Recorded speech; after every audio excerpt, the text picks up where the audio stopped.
പാഠം 714. ഒരു തിരഞ്ഞെടുപ്പ് ചിന്ത.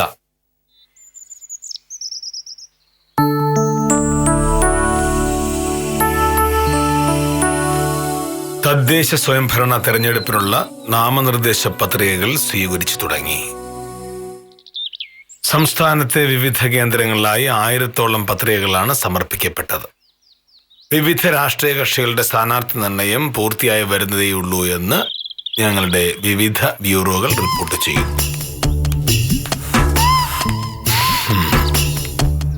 ചെന്നിത്തല ഇന്ന്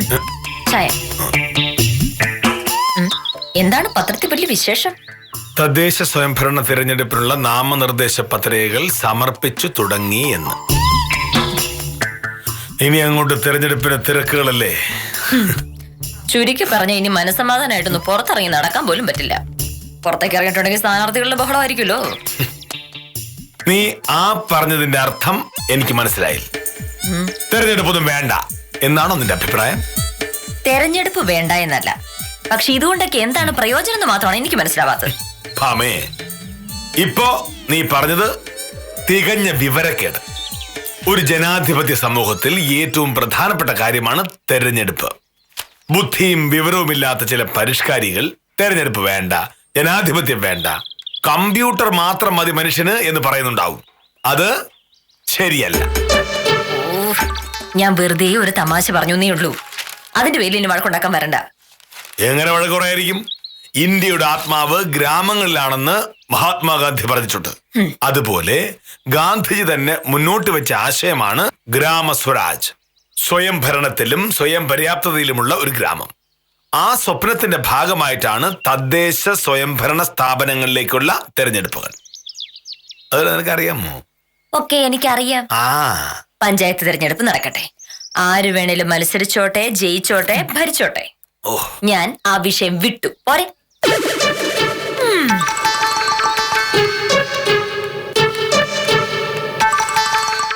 പക്ഷെ ഞാൻ ആ വിഷയം വിട്ടിട്ടില്ലല്ലോ.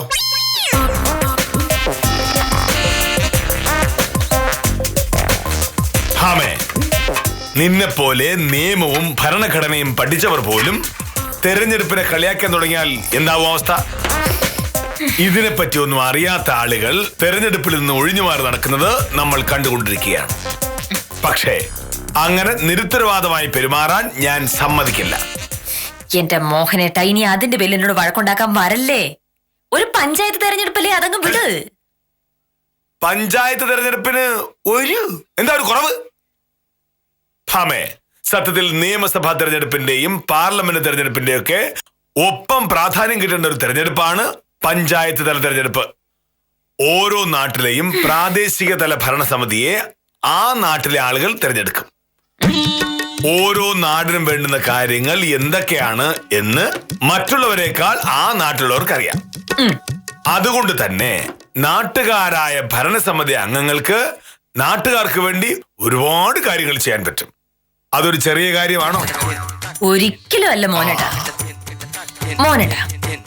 മോഹനേട്ടനെ പോലെ ഇത്രയും അറിവും വിവരവും ഒക്കെ ഉള്ള ആളുകള് വില്ലേജ് ഓഫീസിൽ ഇങ്ങനെ ജോലി ചെയ്ത് കാലം കഴിക്കാതെ തെരഞ്ഞെടുപ്പിൽ മത്സരിച്ച് ജയിച്ച് നാടിനു വേണ്ടി എന്തെങ്കിലുമൊക്കെ ചെയ്യേണ്ടതല്ലേ?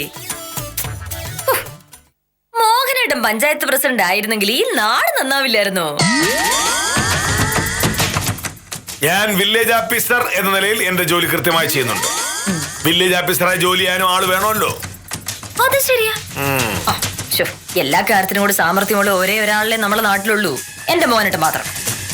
വില്ലേജ് ഓഫീസർ ആവണമെങ്കിലും കളക്ടർ ആവണമെങ്കിലും പഞ്ചായത്ത് പ്രസിഡന്റ് ആവണമെങ്കിലും MLA ആവണമെങ്കിലും എല്ലാം എന്റെ മോഹനേട്ടൻ തന്നെ വേണം. നീ എന്നെ കളിയാക്കുകയാണെങ്കിലും എനിക്കത് പ്രശ്നമല്ല. കള്ളന്മാരുടെയും കൊലപാതകളുടെയും കേസ് ബാധിച്ച് കാശുണ്ടാക്കി നടക്കുന്ന നിനക്ക് ജനാധിപത്യത്തിനെയും തെരഞ്ഞെടുപ്പിനെയും പറ്റിയൊക്കെ പറഞ്ഞാൽ മനസ്സിലാവില്ല. ഞാനിപ്പ എന്താണ് വേണ്ടത്? ഈ വക്കീല് പണി വേണ്ടെന്ന് വെച്ച് ഇത്തവണ പഞ്ചായത്ത് ഇലക്ഷൻ അങ്ങ് മത്സരിച്ചാലോ? ആമേ, പൊതുപ്രവർത്തനം എന്ന് പറയുന്നത് ഒരു വലിയ കാര്യമാണ്. നിന്നെ പോലുള്ള ഒരു സാധാരണ വക്കീലിന് അതിന്റെ മഹത്വം മനസ്സിലാവില്ല. നാടിനും നാട്ടുകാർക്കും വേണ്ടി പ്രവർത്തിക്കുന്ന പൊതുപ്രവർത്തകരെ കളിയാക്കാനും വിമർശിക്കാനും മാത്രമേ നീയൊക്കെ പഠിച്ചിട്ടുള്ളൂ. വർത്തമാനം പറയാൻ ആർക്കും പറ്റും, പ്രവർത്തിച്ച് കാണിക്കാനാണ് പാട്. ആ തൽക്കാലം പഞ്ചായത്ത് ഇലക്ഷൻ വിട്ടിട്ട് മോഹനോട് പോയിട്ട് ആ ഫോൺ എടുക്ക.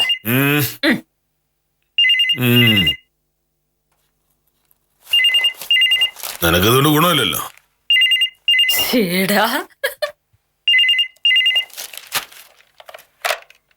ഹലോ. ആ സാറേ, ഞാനാണ് ഉത്തമൻ. എന്താ ഉത്തമ? അല്ല സാറേ, വക്കീൽ അവിടെ ഇല്ലേ? ഒരു അത്യാവശ്യ കാര്യം ഉണ്ടായിരുന്നു. ഉണ്ട്, കൊടുക്കാം.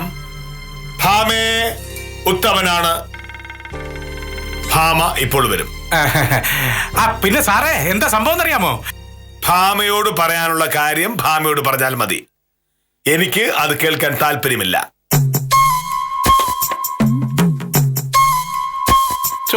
ഒരു നല്ല കാര്യം പറയാന്ന് വെച്ചാൽ സാറിന് കേക്കണ്ട. വേണ്ട.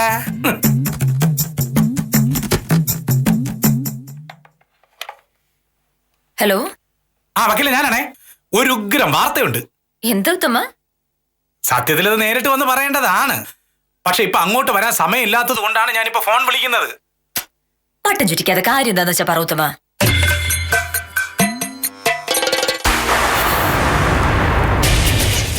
ആഹാ, ഇത്ര പെട്ടെന്ന് റെഡിയായോ? എന്തു പറ്റി? മണി 9 കഴിഞ്ഞല്ലേ ഉള്ളൂ. എനിക്ക് ഇന്ന് കുറച്ച് നേരത്തെ പോകേണ്ട ആവശ്യമുണ്ട് എന്ന് ഇന്നലെ ഞാൻ പറഞ്ഞതാ. നീ അത് ഓർക്കുന്നു പോലുമില്ല. അങ്ങനെ ഓർക്കാനാ? അവനവന്റെ ജോലിയിലും ഉത്തരവാദിത്തങ്ങളിലും കൃത്യനിഷ്ഠ കാണിച്ച് നിനക്ക് ശീലമില്ല. മോഹനേട്ടാ മതി. രാവിലെ മുതൽ ഓരോ കാര്യങ്ങൾ പറഞ്ഞ് മോഹനേട്ടനോട് വഴക്കിന് വന്നോണ്ടിരിക്കുക. പഞ്ചായത്ത് ഇലക്ഷന്റെ കാര്യം പറഞ്ഞ് ആദ്യം എന്നോട് മിക്കിട്ട് കയറി. ഇപ്പോ അടുത്ത കാര്യം. ഉത്തമൻ വിളിച്ചെന്തിനാന്നറിയോ? എനിക്ക് അതറിയേണ്ട കാര്യമില്ല. കാരണം ഉത്തമൻ വിളിച്ചത് നിന്നെയാണല്ലോ. ഏതെങ്കിലും പോക്കരടിക്കാരനെയോ മുച്ചീട്ട് കളിക്കാരനെയോ ജാമ്യത്തിൽ ഇറക്കാൻ വേണ്ടിയിട്ടായിരിക്കും ഉത്തമൻ വിളിച്ചത്, എനിക്കറിയാം. അതെന്തായാലും എനിക്ക് കേൾക്കാൻ താല്പര്യമില്ല. ഇതാണ് മോഹനേട്ടന്റെ കുഴപ്പം. എന്ത് കാര്യം പറഞ്ഞാലും അതിലൊരു മുൻവിധി ഉണ്ടായിരിക്കും. ഇത് വൃത്തികെട്ട സ്വഭാവം തന്നെയാണ്. എങ്ങനെ മുൻവിധി ഉണ്ടാവാതിരിക്കും? തദ്ദേശ സ്വയംഭരണ സ്ഥാപനങ്ങളിലേക്ക് തെരഞ്ഞെടുപ്പ് നടത്തുന്നത് ഒരു ശല്യമാണ് എന്ന് പറഞ്ഞ ആളാണ് നീ. അങ്ങനെ ഒരാളെ പറ്റി വേറെ എന്ത് പറയാൻ? ഭാമേ, നാട്ടിലെ പെണ്ണുങ്ങൾ രാഷ്ട്രീയത്തിലേക്ക് സജീവമായി ഇറങ്ങുന്നതിനു വേണ്ടി തദ്ദേശ തെരഞ്ഞെടുപ്പിൽ സ്ത്രീകൾക്ക് 50% സീറ്റുകൾ സംവരണം ചെയ്തൊരു സംസ്ഥാനമാണ് നമ്മുടെ കേരളം. എന്തിനാണ് സർക്കാർ അങ്ങനെ ഒരു തീരുമാനം എടുത്തത്? കൂടുതൽ സ്ത്രീകൾ രാഷ്ട്രീയത്തിലേക്ക് ഇറങ്ങിയാലേ നാടിന് നന്മയുണ്ടാകൂ, സ്ത്രീകളുടെ പ്രശ്നങ്ങൾ പരിഹരിക്കപ്പെടൂ. അങ്ങനെ സ്ത്രീകളെ ഉദ്ധരിക്കുന്നതിന് വേണ്ടിയും സ്ത്രീകൾക്ക് നന്മയുണ്ടാകുന്നതിന് വേണ്ടിയും പകുതി സീറ്റുകൾ സ്ത്രീകൾക്ക് സംവരണം ചെയ്തിട്ടും ഒടുവിലെന്തായി? നിന്നെപ്പോലുള്ള സ്ത്രീകൾ തന്നെ തദ്ദേശ സ്ഥാപനങ്ങളുടെ വിലയറിയാതെ വിവരക്കേടുകൾ പറഞ്ഞുകൊണ്ടേയിരിക്കുന്നു. ചുമ്മാ അല്ല നമ്മുടെ നാട്ടിലെ സ്ത്രീകൾ രക്ഷപ്പെടാതെ പോകുന്നത്. പഞ്ചായത്ത് ഇലക്ഷനിൽ സംവരണം കിട്ടിയിട്ടുണ്ടെങ്കിൽ ഈ സ്ത്രീകളെല്ലാം രക്ഷപ്പെടൂ. എന്താ സംശയം? ഓ, കഴിവുള്ള സ്ത്രീകൾ അധികാര കേന്ദ്രങ്ങളിൽ വരുന്നതോടെ സ്ത്രീകളുടെ പ്രശ്നങ്ങൾ പരിഹരിക്കാൻ എളുപ്പമാകും. പക്ഷേ കഴിവുള്ള സ്ത്രീകൾ ഇതിന് തയ്യാറായി മുന്നോട്ട് വരണം. നിന്നെപ്പോലുള്ള പെണ്ണുങ്ങൾ വലിയ വർത്താനം പറയും, പക്ഷെ ഉത്തരവാദിത്തങ്ങൾ ഏറ്റെടുക്കാൻ തയ്യാറല്ല. അതുകൊണ്ടാണ് ഞാൻ നേരത്തെ പറഞ്ഞതുപോലെ പെണ്ണുങ്ങൾ രക്ഷപ്പെടാത്തത്. എന്റെ ചോദ്യോത്തരോടെ അത് ബാഗിനകത്തുണ്ടാവും, പോയി നോക്കിയാൽ കാണാം. ഓ ശരി, ഇറങ്ങും.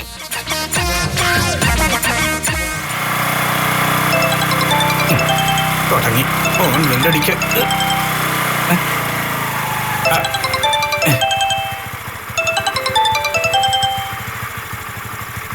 ഹലോ, അതെ ഉത്തമനാണ്. വിശ്വംഭര ചേട്ടാ, ഞാൻ ചേട്ടനെ അങ്ങോട്ട് വിളിക്കാൻ വേണ്ടി ഇരിക്കുകയായിരുന്നു. ചേട്ടന്റെ കറണ്ട് കണക്ഷൻ റെഡിയാക്കിയിട്ടുണ്ടേ. ഇലക്ട്രിസിറ്റി ബോർഡിൽ നിന്ന് ഞാൻ ആള് വരും. ഇപ്പോഴാ? അയ്യോ, ഇപ്പൊ പറ്റൂലല്ലോ. ഞാൻ പഞ്ചായത്ത് പ്രസിഡന്റ് ഗോപാലൻകുട്ടി ചേട്ടന്റെ വീട് വരെ പോയിട്ട് അതുവഴി വരാം. അയ്യോയ്യോ, അതൊരു അത്യാവശ്യ കാര്യമാണ്. ശരി, ഒരു 11:30 മണിയാകുമ്പോൾ ഞാൻ വരാം. Okay okay.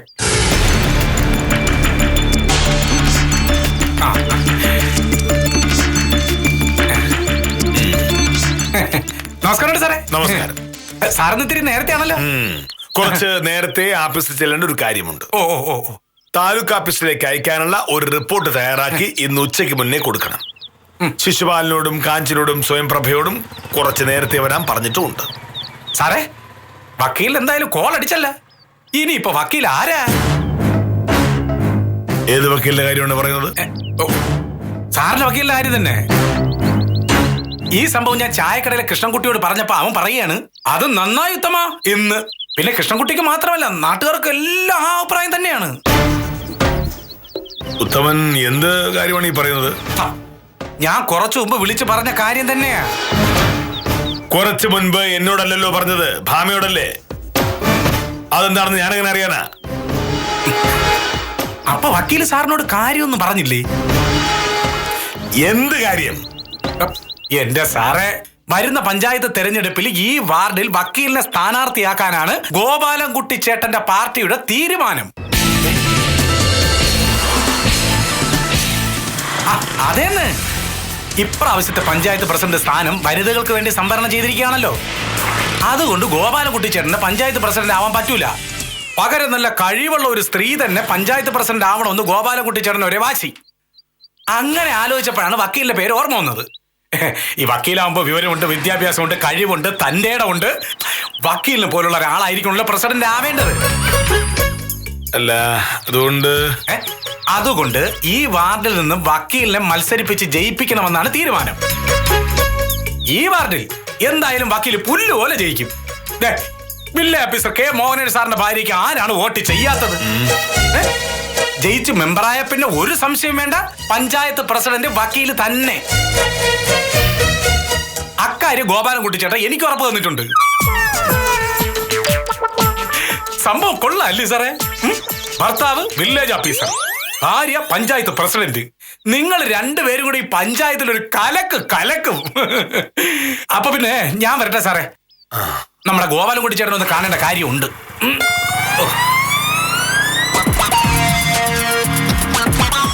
അപ്പൊ അതായിരുന്നു കാര്യം. ഭാമ പഞ്ചായത്ത് പ്രസിഡന്റ് ആവുക എന്ന് വെച്ചാൽ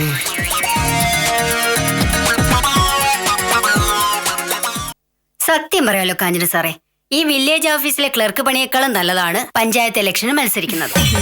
പഞ്ചായത്ത് മെമ്പർമാർക്ക് എന്തൊക്കെ ആനുകൂല്യങ്ങളാ. ജനപ്രതിനിധി എന്ന് പറയുന്നത് ചെറിയ കാര്യമാണോ? സത്യ പ്രഫേ, ഇപ്പൊ പഞ്ചായത്തിലൊക്കെ നല്ല ഫണ്ടുണ്ടല്ലോ. ഓരോ മെമ്പർമാർ ഉണ്ടാക്കുന്ന കാശ് കേട്ടല്ലേ നമ്മൾ ഞെട്ടും. വില്ലേജ് ഓഫീസിൽ ജോലി ചെയ്ത് ഒരു കൊല്ലം കൊണ്ടുണ്ടാക്കുന്ന കാശ് ഒരൊറ്റ മാസം കൊണ്ട് സമ്പാദിക്കാം. സംഗതിയൊക്കെ ശരിയാ കാഞ്ചന സാറേ, പക്ഷെ തെരഞ്ഞെടുപ്പിൽ മത്സരിച്ചാൽ മാത്രം പോരല്ലോ, ജയിക്കട്ടെ. ജയിക്കണമെങ്കിൽ നാട്ടുകാർ വോട്ട് ചെയ്യണം. അതിനെന്താ വഴി? ശിശുപാലൻ ചേട്ടാ ഏത് നാട്ടിലാ ജീവിക്കണത്? 50% വനിതാ സംവരണം ആക്കിയ പിന്നെ പെണ്ണുങ്ങളെ കിട്ടാതെ നെട്ടോട്ടോടുകയാണ് ഓരോ രാഷ്ട്രീയ പാർട്ടിക്കാരും. എന്നെയും കാഞ്ചന സാറിനെ പോലെ വിദ്യാഭ്യാസം വിവരം ഉള്ളവരെ ഇലക്ഷന് നിൽക്കുവാണെങ്കിൽ ജയിക്കുമെന്നുള്ള കാര്യം ഉറപ്പാ. എന്റെ വല്യച്ഛന്റെ മകൾ നിർമ്മല കഴിഞ്ഞ തവണ ഇലക്ഷന് മത്സരിച്ച് ജയിച്ചു. പ്രസിഡന്റ് സ്ഥാനവും വനിതാ സംവരണം ആയതുകൊണ്ട് അവര് പ്രസിഡന്റായി. അതുവരെ നാട്ടിൽ ഒരാൾക്കും അവൾ അറിയില്ലായിരുന്നു. പ്രസിഡന്റ് ആയതോടെ നാട്ടുകാർക്ക് മുഴുവൻ നിർമ്മല മതി. അവരുടെ ഹസ്ബൻഡ് സർക്കാർ ആശുപത്രിയിലെ ഡോക്ടറാണ്. നാട്ടുകാർക്ക് വലിയ ബഹുമാനമാണ്. പക്ഷേ നിർമ്മല പ്രസിഡന്റ് ആയതോടുകൂടി ഡോക്ടറുടെ വില കംപ്ലീറ്റ് പോയി. ഒരാളും അങ്ങനെ മൈൻഡ് ചെയ്യാത്ത അവസ്ഥയായി. നിർമ്മലയുടെ ഭർത്താവ് വന്ന ഇപ്പൊ പുള്ളിക്കാരന്റെ അഡ്രസ്. പഞ്ചായത്ത് പ്രസിഡന്റ് എന്നൊക്കെ പറഞ്ഞ ചെറിയ കാര്യമാണോ? കഴിവുള്ള പെണ്ണുങ്ങൾ പ്രസിഡന്റ് ആയ പിന്നെ പറയാനുണ്ടോ കാഞ്ചന സാറേ?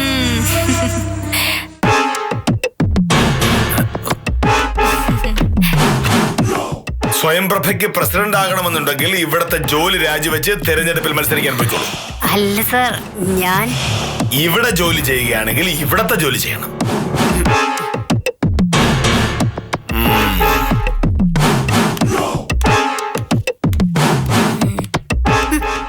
എത്ര മനുഷ്യനായത് വൃത്തിയാ കേട്ടല്ലോ. പിന്നെ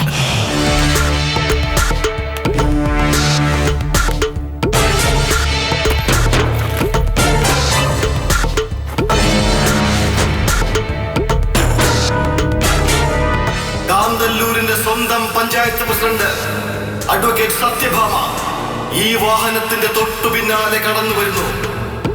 നിങ്ങളുടെ സ്നേഹ ആദരങ്ങൾ ഏറ്റുവാങ്ങി അഡ്വക്കേറ്റ് സത്യഭാമ ഇതാ കടന്നു വരുന്നു. നമ്മുടെ പ്രിയങ്കരി അഡ്വക്കേറ്റ് സത്യഭാമയ്ക്ക് കാന്തല്ലൂരിന്റെ സ്വീകരണം. ഈ നാടിന്റെ പൊന്നോമന പുത്രി അഡ്വക്കേറ്റ് സത്യഭാമയ്ക്ക് കാന്തല്ലൂരിന്റെ സ്വീകരണം. കാന്തല്ലൂരിന്റെ സ്വന്തം പഞ്ചായത്ത് പ്രസിഡന്റ് അഡ്വക്കേറ്റ് സത്യഭാമയ്ക്ക് കാന്തല്ലൂരിലെ ജനങ്ങൾ നൽകുന്ന സ്വീകരണം.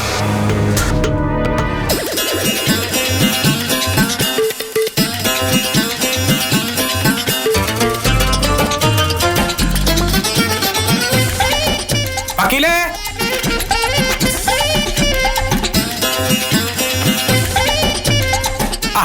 വക്കീലേ നമസ്കാരം. നമസ്കാരം. എന്തായി ഉത്തമ? ഫോൺ വിളിച്ചപ്പോ വക്കീല് പറഞ്ഞതുപോലെ തന്നെ ഞാൻ മോഹനൻ സാറിന്റെ അടുത്ത് പറഞ്ഞിട്ടുണ്ട്.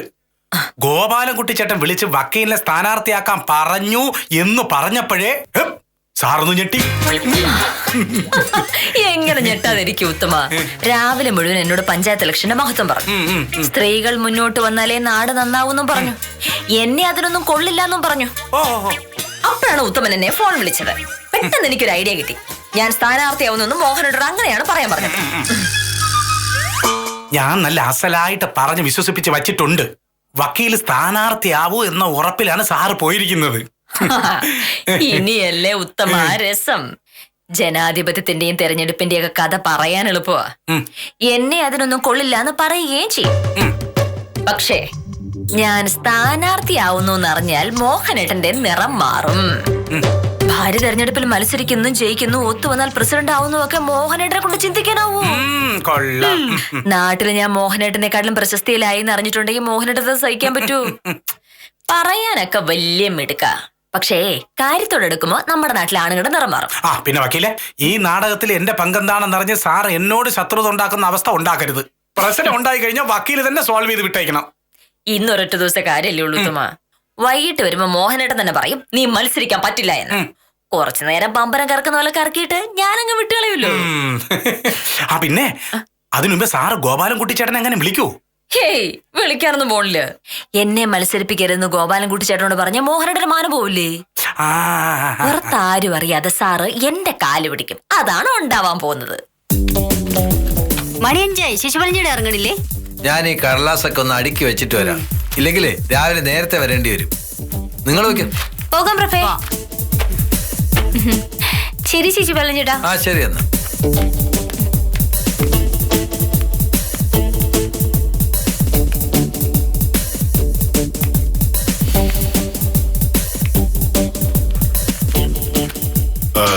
ശിശുപാല,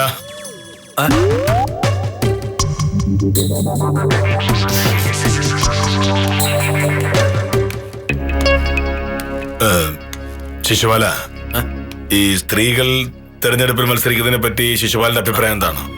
അല്ല, അതിപ്പോ നാട്ടിൽ മുഴുവൻ വനിതാ സംവരണമല്ലേ. ഇനിയിപ്പോ ഞാൻ അഭിപ്രായം പറയുന്നതിൽ എന്താ കാര്യം? അല്ല, ശിശുപാലിന്റെ ഭാര്യയെ സ്ഥാനാർത്ഥിയാക്കാൻ ഏതെങ്കിലും പാർട്ടിക്കാർ തീരുമാനിച്ചാൽ ശിശുപാൽ എന്ത് ചെയ്യും? എന്റെ ഭാര്യ? സാറേ, അവർക്ക് അതിനുള്ള വിവരമില്ല, വിദ്യാഭ്യാസമില്ല, സൗന്ദര്യവും ഇല്ല. എന്നാലും ഏതെങ്കിലും പാർട്ടിക്കാർ നിർബന്ധിച്ചാലോ? അതിപ്പോ ഉള്ളത് പറയാലോ സാർ, ഞാൻ സമ്മതിക്കില്ല. കാരണം നമ്മുടെ കാര്യങ്ങൾ നോക്കണമെങ്കിൽ കെട്ടിയോള് വീട്ടിൽ തന്നെ കാണണം. പഞ്ചായത്ത് മെമ്പറായി അവള് രാവിലെ സ്ഥലം വിടും. പിന്നെ നമ്മുടെ കാര്യങ്ങൾ സകലതും നമ്മൾ തന്നെ ചെയ്യണം. പക്ഷേ ഭാര്യയ്ക്ക് മത്സരിക്കാൻ താല്പര്യമുണ്ടെങ്കിലോ? എന്തു പറഞ്ഞ് ശിശുപാലൻ അത് മുടക്കും? അതിനാണ് സാറേ വഴിയില്ലാത്തത്. ഭാര്യമാർ മത്സരിക്കാതിരിക്കാൻ ഒരു 100 വഴിയുണ്ട്. ഇടയ്ക്ക് ഇങ്ങനെ ഓരോരോ ഡോസ് കിട്ടിയാലേ വില്ലേജ് ഓഫീസർ പഠിക്കുള്ളൂ. ഇനി ജന്മത്ത് മോഹനേട്ടൻ തെരഞ്ഞെടുപ്പെന്നോ ജനാധിപത്യമൊന്നോ പറഞ്ഞ് എന്നോട് തർക്കിക്കാൻ വരില്ല. അതെ അതെ, വരേണ്ട സമയം കഴിഞ്ഞതാ. ഞാൻ സ്ഥാനാർത്ഥിയാവുന്നു പറഞ്ഞ ഇനി ഓഫീസ് തന്നെ ഇരുന്ന് കളഞ്ഞോന്ന് അറിയില്ല. സാധാരണ 5-15 ആകുമ്പോ എത്തണത്. ആളെത്തി. വില്ലേജ് ഓഫീസറെ മൂക്കൊണ്ട് ഇക്ഷ വരച്ചിട്ട് ഞാൻ തിരിച്ചു വിളിച്ചോളാം. ശരി.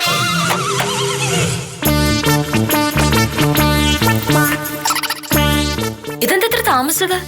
മണി 5:45. ഇതെന്ത് പറ്റി? ഓഫീസിൽ നിന്ന് ഇറങ്ങിയിട്ട് ഒരിടം വരെ പോകേണ്ട ഒരു ആവശ്യം ഉണ്ടായിരുന്നു.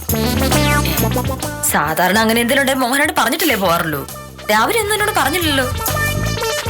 ഇങ്ങനെ ഒരു ആവശ്യം ഉണ്ടാവുന്ന രാവിലെ കരുതിയില്ല. ഞാൻ രാവിലെ പോകുന്ന വഴി ഉത്തമനെ കണ്ടു.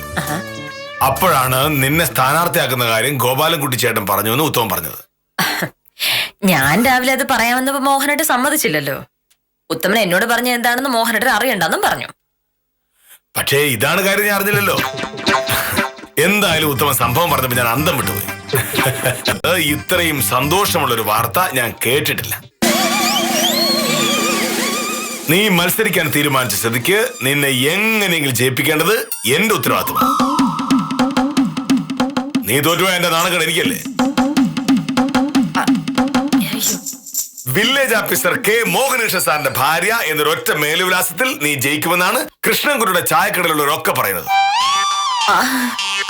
അല്ല, ഞാൻ അത് മോനേട്ട നാട്ടുകാരോടെല്ലാം ഞാൻ തന്നെ കാര്യം പറഞ്ഞു തുടങ്ങിയിട്ടുണ്ട്. കൃഷ്ണൻകുട്ടിയുടെ ചായക്കടയിൽ വെച്ച് സംസാരിച്ചതോടെ നാട്ടിൽ വാർത്ത പറഞ്ഞു തുടങ്ങി കാണുമല്ലോ. ഇനി നീ നോമിനേഷൻ കൊടുത്താൽ മാത്രം മതി, പാട്ടും പാടി ജയിക്കും. അല്ല, ഞാൻ മത്സരിക്കുന്നില്ലല്ലോ. നീ പറഞ്ഞ പോരല്ലോ. നിന്നെ മത്സരിപ്പിക്കാൻ ഗോപാലൻകുട്ടി ചേട്ടന്റെ പാർട്ടിക്കാർ തീരുമാനിച്ചതോടെ നീ ഇനി മത്സരിച്ചേ പറ്റൂ. അല്ല, പക്ഷേ മോനേട്ട എനിക്ക് സമയമില്ലല്ലോ, ഒത്തിരി തിരക്കല്ലേ. എന്ത് തിരക്ക്? ഒരു തിരക്കുമില്ല. സദാനന്ദ വക്കീലിനെ ഞാൻ തന്നെ വിളിച്ച കാര്യം പറഞ്ഞോളാം. നീ തെരഞ്ഞെടുപ്പിൽ മത്സരിക്കാൻ പോവുകയാണ്, നിന്റെ പേരിൽ ഇനി കേസ് ഏറ്റെടുക്കാൻ പാടില്ല എന്ന്. അല്ല, അത് പറ്റില്ല. പറ്റണം, അല്ലെങ്കിൽ ഗോപാലൻകുട്ടി ചേട്ടൻ എന്നെ വഴക്ക് പറയും. ഗോപാലൻകുട്ടി ചേട്ടൻ എന്നെ സ്ഥാനാർത്ഥിയാക്കുമെന്ന് ഉത്തമൻ പറഞ്ഞതെല്ലാം വെറുതെയാ. ഞാൻ ഉത്തമനെ കൊണ്ട് പറയിച്ചതാ. രാവിലെ മോഹനേട്ടൻ എന്നെ കളിയാക്കിയത് കൊണ്ട് ഞാൻ ചുമ്മാ ഒരു തമാശ കാണിച്ചതാ. എന്താ? രാവിലെ ഉത്തമൻ എന്നോട് കാര്യം പറഞ്ഞ നിമിഷം തന്നെ എനിക്ക് മനസ്സിലായി അത് നിന്റെ അടവാണ്. കാരണം ഇന്നലെ വൈകിട്ട് സ്ഥലം അളന്നു കൊടുക്കാൻ ഞാൻ ഗോപാലൻകുട്ടി ചേട്ടന്റെ വീട്ടിൽ പോയതല്ലേ.